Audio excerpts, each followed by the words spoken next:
నమస్కారం city news కి స్వాగతం. ముందుగా ముఖ్యాంశాలు.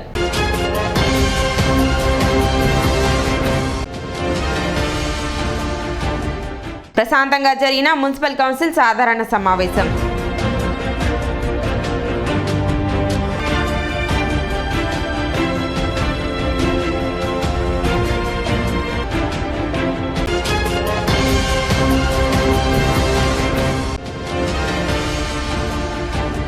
కృష్ణా పశ్చిమ డెల్టా పరిధిలో గల ప్రధాన కాలువలకు సత్వరమే మరమ్మతులు చేపట్టాలి. ఆంధ్రప్రదేశ్ రైతు సంఘం డిమాండ్.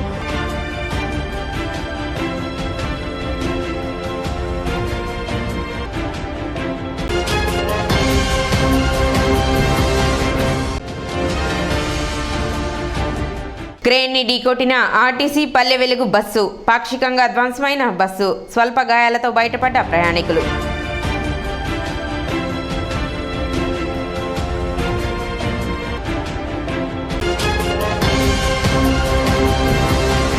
ఫోటోగ్రాఫర్స్ చుక్కా శ్రీనివాస్ బాబు మరియు సీనియర్ పాత్రికేయులు ఆర్ఎన్ గోపాలకృష్ణమాచార్యులు సంతాప సభ శుక్రవారం నిర్వహించారు. పట్టణ గాంధీనగర్ సిపిఐ కార్యాలయం నందు ఏపీయూడబ్ల్యూజే అండ్ ఏపీఈఎంజేఏ ఆధ్వర్యంలో ఏర్పాటు చేసిన సంతాప సభలో పలువురు జర్నలిస్టులు వారి చిత్రపటాలకు పూలమాలలు వేసి నివాళులు అర్పించారు. పత్రికా రంగంలో వారు అందించిన సేవలను కొనియాడారు.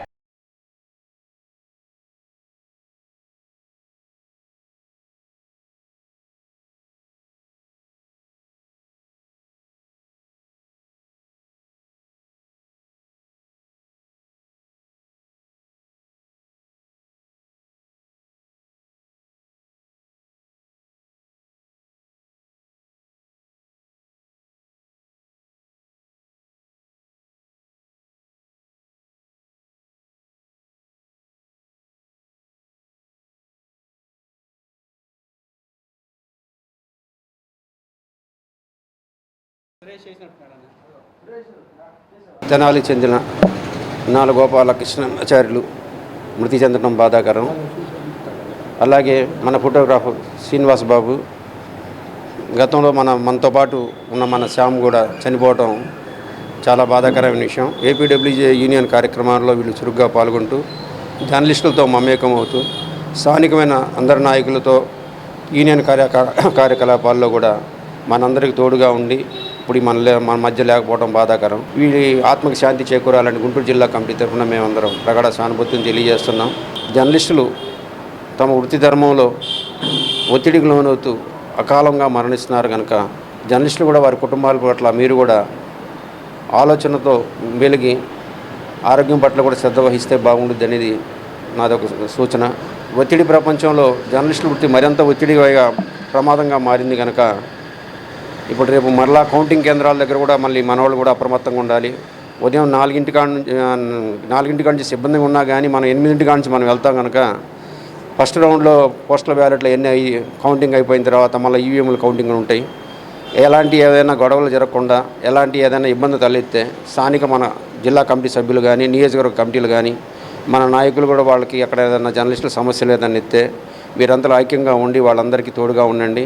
పాత్రికేయ వృత్తిలో చాలా కాలం పనిచేసినటువంటి ఆర్ఎన్ గోపాలకృష్ణ మాస్టర్ గారు, అట్లాగే ప్రెస్ ఫోటోగ్రాఫర్గా అందరికీ ప్రెస్ వాళ్ళకే కాకోకుండా తెనాలిలో ఉన్నటువంటి దాదాపు కొన్ని వేల మంది ప్రజలకి ప్రెస్ ఫోటోగ్రాఫర్ పొట్టి సీనుగా పరిచయమైనటువంటి చుక్కా శ్రీనివాసు, అట్లాగే అందరినీ ఎంతో ఆప్యాయతంగా పలకరించేటువంటి మన ఐతానగర్కి చెందిన కందుల శ్యాము, వీళ్ళు ముగ్గురు కూడా ఈ సంవత్సర కాలంలో అనారోగ్యాలతో మరణించటం జరిగింది. ఆర్ఎన్ గోపాలకృష్ణ గారు చాలా సీనియర్ కామ్రేడ్గా పాత్రికేయుడిగా ఆయన సేవలు మన పెద్దవాళ్ళతో బొల్లిమందు కృష్ణా మాస్టారు, తర్వాత ఈనాడు వెంకటేశ్వరరావు మాస్టారు, జంపన ప్రసాద్ మాస్టారు, అట్లాగే బిఎల్ నారాయణ గారు వీళ్ళందరితో కలిసి చాలా సుదీర్ఘకాలం పనిచేసినటువంటి అనుభవం ఉంది. యూనియన్లోనూ పనిచేశారు ఆయన. అట్లాగే మన ప్రెస్ ఫోటోగ్రాఫర్ శ్రీనివాస్ కూడా ఏపీయూడబ్ల్యూజేలో సభ్యుడిగా ఉన్నాడు.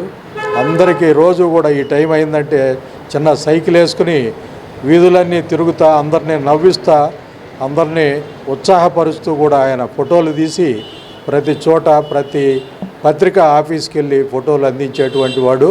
కృష్ణా పశ్చిమ డెల్టా పరిధిలో గల ప్రధాన పంట కాలువలు ఉప కాలువల్లో సత్వరమే మరమ్మతులు చేపట్టాలని ఆంధ్రప్రదేశ్ రైతు సంఘం రాష్ట్ర సహాయ కార్యదర్శి జొన్నా శివశంకరరావు ప్రభుత్వాన్ని డిమాండ్ చేశారు. శుక్రవారం చెంచిపేట ప్రజా సంఘాల కార్యాలయంలో జరిగిన విలేకరుల సమావేశంలో శివశంకరరావు మాట్లాడారు.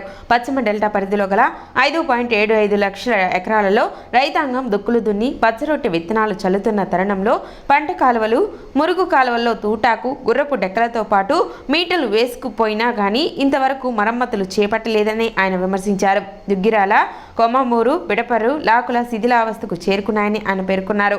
ఇప్పటికైనా అధికారులు స్పందించి తగు చర్యలు తీసుకోవాలని కోరారు. ఖరీఫ్ సీజన్ ప్రారంభమైంది. వర్షాలు పడటం వల్ల రైతులు దుక్కులు దున్నుకొని పొలాన్ని తయారు చేస్తూ ఉన్నారు. ఈ క్రమంలో జనుము, జీలుగా, పెసర లాంటి వాటిని వేసి దుక్కు దున్నుకే క్రమంలో దాన్ని విత్తనాలు చల్లుతూ ఉన్న పరిస్థితి. ఈ క్రమంలో పులిచింతలలో డెడ్ స్టోరేజ్కి రావటం, వర్షాల ప్రభావం ఏ విధంగా ఉంటుందో వాతావరణ శాఖ వాళ్ళు మంచి వర్షాలు పడతాయని చెప్తా ఉన్న క్రమంలో పంట కాలువలు మొత్తానికి తెనాలి డెల్టా ఏరియా మొత్తం 5.5 లక్షల ఎకరాల సాగులో దానికి సంబంధించిన దుగ్గిరాల మెయిన్ లాకుల దగ్గర నుంచి పంట కాలువల నిర్వహణ, షట్టర్స్ రిపేర్సు ఈ మొత్తం కూడా ప్రశ్నార్థకంగా కనిపిస్తూ ఉన్నాయి. సమావేశంలో జిల్లా ఉపాధ్యక్షులు ములకా శివసామిరెడ్డి, కేవి సత్యనారాయణ, ఈదుల పూర్ణచంద్, మేకల చిట్టిబాబు, పలు రైతులు పాల్గొన్నారు. తొలుత ఇరిగేషన్, డ్రైనేజీ, మున్సిపల్ అధికారులకు వినతి పత్రం అందజేశారు. అదును పదును చూసి రైతు వ్యవసాయం చేస్తాడు, కానీ దానికి తగ్గట్లు ప్రభుత్వం సన్నద్ధత లేకపోవటం అనేది చాలా శోచనీయమైన విషయం. ఇవాళ ఇరిగేషన్ ఆఫీసు పోతేనే ఇరిగేషన్ ఎగ్జిక్యూటివ్ ఇంజనీర్ గారు కానీ, సూపరింటెండెంట్ గారు కానీ అసలు ఈ రైతులకు అందుబాటులో లేకపోతే మరి ఏ విధంగా రైతులకి వాళ్ళు సేవ చేస్తారు అనేది కూడా ఇబ్బందికరమైన పరిస్థితి. ఇది గతంలో కూడా మనం అనేక సందర్భాల్లో చూసినట్లయితే రైతులకి అందుబాటులో ఉండాల్సిన వ్యవసాయ శాఖ కానీ, ఇరిగేషన్ శాఖ కానీ, డ్రైనేజ్ శాఖ కానీ సమన్వయ లోపం కూడా పట్టొచ్చినట్టు కనపడుతుంది. రైతులకు కావాల్సిన జీలుగ విత్తనాలు, పెళ్లి పెసర కానీ ఈ విత్తనాలు కూడా ఏదో అరాకొరగా ఇస్తున్నారు తప్పితే అవసరమైన రైతుల్ని ఎంపిక చేసుకుని ఇచ్చే పరిస్థితి లేదు. అట్లా జింకు కూడా ఇవాళ అందరికీ అందుబాటులో లేకుండా బ్లాక్ మార్కెట్లో కొనుక్కోవాల్సిన పరిస్థితి ఉంది. ప్రభుత్వ శాఖలు కూడా సమన్వయం చేసుకోవాల్సిన బాధ్యత ఉందనేది కూడా ఆంధ్రప్రదేశ్ రైతు సంఘం భావిస్తుంది. గత 5 సంవత్సరాల కాలంలో ప్రభుత్వం అనేది సాగునీటి కాలం మీద కానీ, మురుగునీటి కాలం మీద రూపాయిని ఖర్చు చేయలేదండి. ఇటువైపు లాకులు కానీ పూర్తిగా దెబ్బతిన్నాయి. పంట కాలువల్లోకి ఏంటండి, పంట కాలంలోకి, మురుగు కాలంలోకి, వ్యవసాయం వాడే కాలంలోకి పట్టణాల్లో ఉన్న మురుగు, పినపాడు, మారిస్పేట, అక్కడ టిట్కో అపార్ట్మెంట్లు కానీ, ఇక్కడ వచ్చి రాజు గృహకల్ప అపార్ట్మెంట్ మురుగు మొత్తం వచ్చి పంట కాలంలో పెట్టారండి. చట్టాలు కూడా చెప్తున్నాయి. ఎందుకంటే దిగు వాళ్ళకి మన పంట నీరే, దిగు గ్రామాలకు తాగునీరు కూడా, తాగునీరులో ఎటువంటి మురుగునీరు వచ్చిన తర్వాత పంపించకూడదని చెప్పి చట్టం చెప్తున్నా కానీ వీళ్ళు మురుగునీళ్ళు వచ్చి పంట కాలంలో పంపిస్తున్నారు, మురుకాలు పంపిస్తున్నారు. గతంలో కూడా వచ్చిన తర్వాత ఏంటంటే వరి పైరు ఎదబెట్టినప్పుడు దాదాపు 5 రోజులు వర్షాలు కనబడి మునిగితే కనుక నీరు బయటికి వెళ్ళిన పరిస్థితి. ఎందుకంటే పట్టణాల్లో ఉన్న మురుగు మొత్తం మురుకాల్లో పంపిస్తున్నారు. దానివల్ల మురుగు ముందు కదలలేని పరిస్థితి. దాన్ని కూడా ఉపాధి హామీ పడిపోయి నామాత్రంగా 1.5 వెడల్పు గల కాలం మాత్రం ఉపాధి హామీ కింద పెడుతున్నారండి. దానివల్ల ఏంటంటే మురుకాల్లో శుభ్రం చేసే పరిస్థితి అనేది లేదు. మహేష్ బాబు దత్తత గ్రామం బురిపాలెంలో ఈరోజు ఆంధ్ర హాస్పిటల్ సౌజన్యంతో మల్టీ స్పెషాలిటీ క్యాంపు నిర్వహించారు. సూపర్ స్టార్ కృష్ణ పుట్టినరోజు సందర్భంగా ఈ ఉచిత క్యాంపు మరియు అవగాహన సదస్సు జరిగింది. ఈ క్యాంపులో మెడిసిన్, సర్జరీ, పిల్లల వైద్యులు, గైనకాలజీ, గుండె జబ్బులు మరియు చెవి, ముక్కు వైద్య నిపుణులు పాల్గొన్నారు. ఈ క్యాంపులో 118 మందికి ఉచితంగా వైద్య పరీక్షలు నిర్వహించి మందులు పంపిణీ చేశారు. ఆంధ్ర హాస్పిటల్స్ డైరెక్టర్, పిల్లల వైద్య నిపుణులు డాక్టర్ పివి రామారావు మాట్లాడుతూ సూపర్ స్టార్ కృష్ణ పుట్టినరోజు సందర్భంగా ప్రతి సంవత్సరం బుర్రిపాలెంలో ఈ వైద్య శిబిరం నిర్వహిస్తున్నామని చెప్పారు.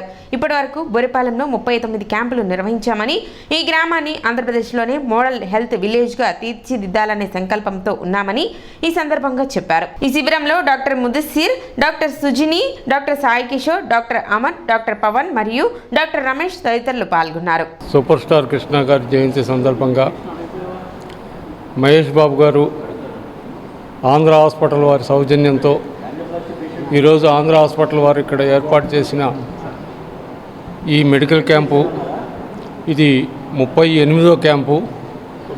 38 పూర్తి చేసుకొని ఇది 39వ క్యాంపు. ఈ 39 క్యాంపులు ఇక్కడ జరిపి గ్రామస్తుల ఆరోగ్యం కోసం ఆంధ్ర హాస్పిటల్ వారు కానీ అటు మహేష్ బాబు గారు కానీ ఎంతో శ్రద్ధతో గ్రామస్తుల కోసం చేస్తున్న ఈ కృషిని ఈ అభినందిస్తూ గ్రామస్తులందరూ వారికి ప్రత్యేకమైన ధన్యవాదాలు తెలియజేసుకుంటున్నాం. అలాగే ఇక్కడ దగ్గరలో ఉన్న డీవీసీ హాస్పిటల్కి మన వాళ్ళు కొంచెం అలవాటై ఉన్నారు. డీవీసీ హాస్పిటల్లో కేవలం పాడి రైతులకు మాత్రమే సబ్సిడీ మీద వైద్యం జరుగుతుంది. ఆంధ్ర హాస్పిటల్లో బుర్రిపాలెం అన్న ప్రతి వారికి ఎటువంటి రిస్ట్రిక్షన్ లేకుండా మంచి వైద్యం అందుబాటులో ఉంది కాబట్టి ప్రతి ఒక్కళ్ళు పాడి రైతులు కాని వాళ్ళందరూ ఆంధ్ర హాస్పిటల్ని వినియోగించుకొని మహేష్ బాబు గారి సేవలు, ఆంధ్ర హాస్పిటల్ గారి సేవలు వినియోగించుకుంటారని ఆశిస్తూ ఈరోజు మనకి కృష్ణ గారి బర్త్డే సందర్భంగా ఈరోజు ఫ్రీ క్యాంప్ అనేది బుర్రేపాలెంలో చేస్తున్నాము. ఇది మనకి టోటల్ 39వ క్యాంప్ అండి. గత 8 సంవత్సరాల నుంచి అన్ని క్యాంప్స్కి చాలా సక్సెస్ఫుల్గా చేస్తూ అందరి ఆదరణ అండ్ పొందుతున్నాము. ఈవెన్ కోవిడ్ టైంలో కూడా మనం ఈ విలేజ్ మొత్తానికి, బుర్రేపాలెం విలేజ్ మొత్తానికి ఫ్రీ వ్యాక్సినేషన్, ఏ టైంలో అయితే వ్యాక్సినేషన్ అనేది దొరకని అవైలబిలిటీ లేని టైంలో మొత్తం విలేజ్ మొత్తానికి ఫ్రీ వ్యాక్సినేషన్ కోవిడ్ టైంలో చేశాము. అలా చాలా మంచి కార్యక్రమాలు చేస్తున్నాం మహేష్ బాబు గారి యొక్క సపోర్ట్తో. ఇదే సపోర్ట్, ఇదే అసోసియేషన్ మాకు లైఫ్ లాంగ్ కంటిన్యూ అవ్వాలని చెప్పేసి అండ్ కృష్ణ గారికి మళ్ళీ హ్యాపీ బర్త్డే అని చెప్పి. క్రేన్ ని ఆర్టీసీ బస్సు ఢీకొట్టిన ఘటనలో పలువురికి స్వల్ప గాయాలు అయ్యాయి. ఓవర్ బ్రిడ్జ్ నుండి బస్టాండ్ వెళ్లే మార్గంలో గుంటూరు తెనాలి పల్లె వెలుగు బస్సు ఎదురుగా ఉన్న మరో బస్సును ఓవర్టేక్ చేసే క్రమంలో ప్రియా థియేటర్ రోడ్డు వైపు నుండి వస్తున్న క్రేన్ టర్నింగ్ తిప్పే సమయంలో ఆర్టీసీ బస్సు ఢీకొట్టడంతో ప్రమాదం జరిగింది. ఈ ఘటనలో క్రేన్ సహా ఆర్టీసీ బస్సు పాక్షికంగా ధ్వంసమైంది. అటుగా స్కూటీపై వెళ్తున్న వ్యక్తి సహా బస్సులోని ఒక ప్రయాణికుడికి గాయాలు కాగా చికిత్స నిమిత్తం ప్రభుత్వ వైద్యశాలకు తరలించారు. ఈ ప్రియాస్ మహల్ రోడ్లో రైస్ మిల్ దగ్గర ఒక మెషిన్ ఒకటి లోడ్ చేసి నందివెలుగు సెంటర్లో లారీ ఒకటి దిగబడితే లాగటం కోసం పంపిస్తున్నానండి. బండి నాదేనండి, క్రెయిను, ఏసీ క్రెయిను. డ్రైవర్ కూడా మా మేనల్డేను. నెక్స్ట్ నుంచి నందివెలుగు దగ్గరికి వెళ్తా ఇదే రోడ్లో